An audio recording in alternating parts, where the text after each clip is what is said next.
Assalamu alaikum, koy sүйүүчүлөр, арашан сүйүүчүлөр. Ошол сиздер көрүп жаткан козулар сатылат, ургачы козулар. Тиш буз элек, кулактары эң кичинесиники 19-тан 22-ге чейин. Дареги Кулук району Шопоков айылында жайгашкан достор.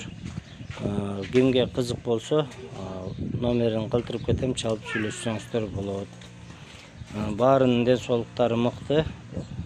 Бойлору бийик, где-то 84-төн өйдө башталат, бойлору 88-89га чейин. Курук алам дегендер байланышка чыга бериңиздер. Өзүңөр көрүп тандамай болбойт достор, только курук сатылат.